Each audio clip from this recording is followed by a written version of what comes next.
nome, né, um distúrbio que chama mitomania. Não sei se vocês já ouviram falar, mas hoje ela vai trazer verdades sobre esse tema, sobre esse assunto que está relacionado aí à mentira. Bom dia, querida, bem-vinda ao nosso programa. Bom dia, muito obrigada pela oportunidade de estar falando sobre algo que muitas pessoas não sabem, né, do que se trata, a mitomania. Então, para que a gente possa começar aí, eu queria que você falasse para a nossa audiência, de fato, o que é a mitomania. Certo. Então, a mitomania, como poucas pessoas sabem, é um distúrbio, né, um transtorno, uma patologia, que começa com uma mania de mentira, né? E aí, isso tudo diz respeito à sua autoestima, porque você quer aprovação, porque você quer aceitação de alguma forma. E aí você começa a mentir, ter aquelas brincadeirinhas que a gente chama, né? Teve o dia da mentira e as pessoas usam muito isso como uma brincadeirinha, que acaba levando a um transtorno mais grave, né? Isis, e qual é a diferença dessa mentirinha comum do dia a dia para, de fato, a mitomania? Quem nunca mentiu, né, Raquel? É verdade. Todo mundo já teve uma mentirinha, né, para poder se sobressair de alguma forma, em algum momento da sua vida. Mas eu queria começar explicando da infância, né? Nós começamos a entender que a criança, às vezes, ela solta uma mentirinha. Isso tem muito a ver com a imaturidade mesmo da criança, né? Ela não tem esse discernimento de saber o que é certo e o que é errado. Mas socialmente, culturalmente, a gente vai aprendendo que, por nossa moral e nossa ética, né? A mentira é uma coisa grave. Verdade. Só que a criança, o que acontece? A criança, ela mente porque ela fantasia, porque ela tem essa imaturidade, ela não tem essa habilidade de lidar com as frustrações, com os medos e acaba inventando uma mentirinha. Mas aí quando é que começa a se tornar uma patologia? Quando você começa a compulsivamente buscar aceitação, buscar reconhecimento de alguma coisa, ou pode até ser um comportamento trazido dos pais. Os pais mentem para a criança. Quando a gente passar aqui na loja, a gente volta, né? A gente não vai comprar hoje o brinquedo e não volta. E aí começa a ter aqueles comportamentos de mentiras, né? E aí a criança, ela reproduz esse comportamento também. E aí, como é que difere, né?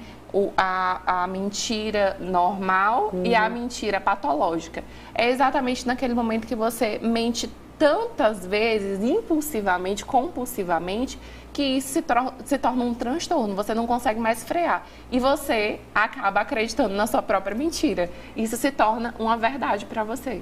Inclusive, existe, né, o que são os chamados sofismas, né, que são mentiras contadas várias vezes que acabam que viram verdades. Vocês já ouviram muito sobre isso, a gente vê muito isso também nas redes sociais, a tal das fake news e assim vai. Isis, como é que a mitomania, ela também pode estar relacionada a outros males? Foi até interessante o que você falou com relação a essa questão da infância. E eu tenho um filho de 6 anos e é importante que os pais, eles tragam esse exemplo mesmo para a criança. A gente tem que ter palavra, né? E a criança, ela guarda aquilo. E eu acredito muito que na nossa casa, o nosso exemplo como pais, não só como pais, como adultos, né? A criança, ela faz o que ela está vendo, não o que a gente está falando para ela fazer. Então, é muito importante, desde agora, então, a gente saber que a mitomania é um transtorno e todas as vezes a gente, às vezes, usa de um subterfúgio, de uma mentirinha, principalmente aí nessa fase da infância com as crianças, e elas vão crescendo já adoecidas, de certa forma, né? Isso. Sim, elas vão aprendendo esse comportamento, né? Exatamente. E vão repetindo. Então, a mitomania, ela também está relacionada a outros males, outros tipos de distúrbios ou doenças patológicas também? Sim. Tem outros transtornos de personalidade que também tem como características a mentira. Um exemplo, o narcisismo, o borderline, né, que são outros transtornos que dariam outras pautas para serem faladas, né? A psicopatia mesmo, né, que são pessoas que mentem com frieza, que elas conseguem manipular, né, através da mentira. Então, tem outros transtornos de personalidades que podem estar associados a isso. Mas um que é bem comum é a depressão. A pessoa busca tanto aquela aceitação, aquela busca pela autoestima, né, que ela consegue ficar mentindo para poder, de certa forma, buscar um elogio, né? Elas, de certa forma, mente para que aquelas inquietações delas sejam sanadas através da daquilo que não é verdade, daquele comportamento disfuncional de mentira.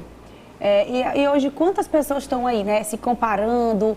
Você vai para a rede social, você vê uma mulher, vê uma vida diferente, e você começa a se comparar e você começa a querer ser um dublê, como diz a história, né? E você começa a criar uma mentira sobre a sua vida, né? E aí nisso você vai se afundando, daqui a pouco você está com depressão e está com mais um problema, né? Além da mitologia, que é esse transtorno patológico, como a doutora Isis falou.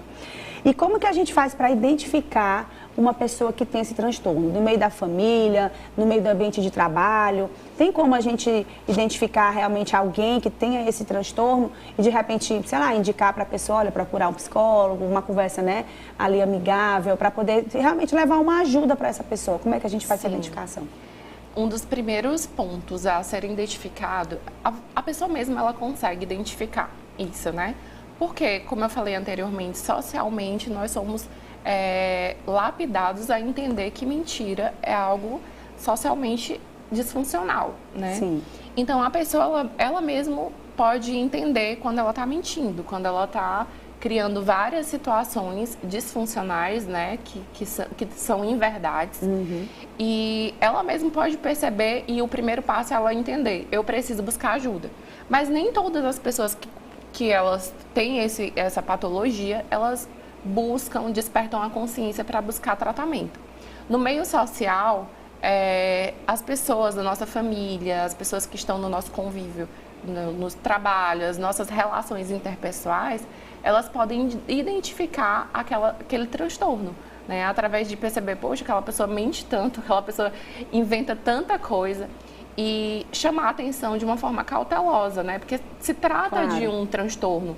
Então, vou ali com calma, com cuidado, dizer, fulano, acho que você precisa de ajuda, acho que você pode buscar uma psicoterapia, que você pode buscar, em casos mais graves, né, um tratamento psicofármaco, né, com um psiquiatra.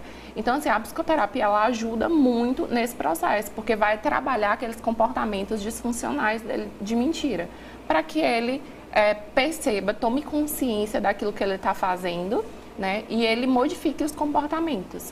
E já que nós já entramos, né, nessa parte do tratamento, dentro da psicoterapia, quais são, assim, algumas técnicas, né, que você pode estar falando aqui pra gente, que são aplicadas no tratamento da mitomania, que é esse transtorno aí, né, que tem a ver com a mentira? Você que está chegando agora, a gente está recebendo aqui no nosso estúdio a psicóloga Isis Almeida, e nós estamos falando sobre a mitomania, que é a doença da mentira, uma doença realmente patológica. A gente está no mês de abril, que teoricamente aí tem essa brincadeirinha do dia 1º, que é o dia da mentira. Todo mundo quer contar alguma mentira, quer dar um susto em alguém, mas na verdade isso é um assunto muito sério e que de fato precisa ser abordado, e por isso que a gente está aqui com a doutora Isis. Então, no tratamento, como é que faz? A pessoa, quando vai para lá, para a consulta, ela realmente consegue falar a verdade daquilo que ela está sentindo, né? Porque já que ela está, né, é um processo tão vicioso, um ciclo vicioso, como é que funciona essa aplicação de um tratamento?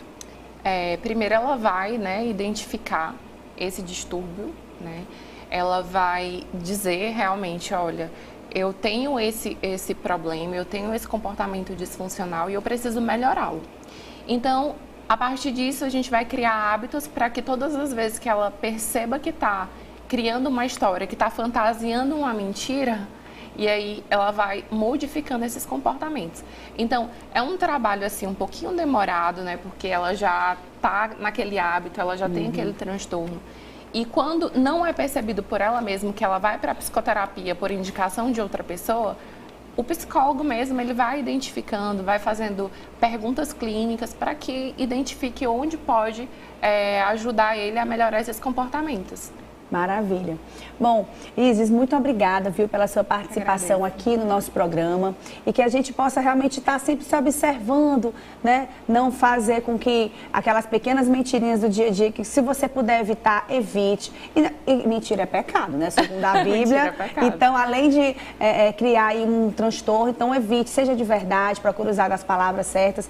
Mesmo que, às vezes, você está em alguma situação ali constrangedora, mas eu tenho certeza que a verdade, ela é sempre muito bem-vinda, ela é sempre a melhor opção a você falar, não é isso, doutora? É isso. Como você, Raquel, falou, a gente precisa sempre buscar a verdade em tudo que a gente faz, em tudo que a gente fala. Exatamente. Porque uma hora vira uma bola de neve, você não consegue mais lidar com aquela situação, porque se você inventa uma mentira, você vai precisar sustentar essa mentira através de outra mentira. Isso. E aí você vai ter que viver nesse ciclo vicioso de estar mentindo. Então, busque sempre a verdade, mesmo que às vezes doa, né? Você lidar com a sua realidade, lidar com quem você realmente é. E passar por esse processo é natural, todos nós passamos. E sempre lidar com a verdade é a melhor forma de estar moralmente correta, né? Perfeito. Então seja sempre muito bem-vinda aqui ao nosso programa. A gente começa essa semana aí levando verdade de tudo aquilo que a gente for falar e for fazer. Bom, olha, a doutora Isis, como eu falei, ela atende lá no Instituto VOP. E falando no Instituto VOP, gente, o Instituto Vida, Otimismo e Propósito, que é o VOP, é um espaço que tem como missão de vida levar a saúde de forma plena e integral ao ser humano, abordando aí uma mentalidade de saúde e bem-estar com otimismo, alinhando ao propósito de vida por meio da psicologia. Nós estamos localizados aí na Avenida Lindolfo Monteiro, número 2019, lá no bairro Horto Florestal, tá? Então fica aí a dica para vocês do Instituto VOP, para que você possa aí se direcionar, procurar um psicólogo e ser bem atendido, alinhado aí o seu propósito de vida, cuidando da sua saúde mental e psicológica, tá certo? Quero falar para você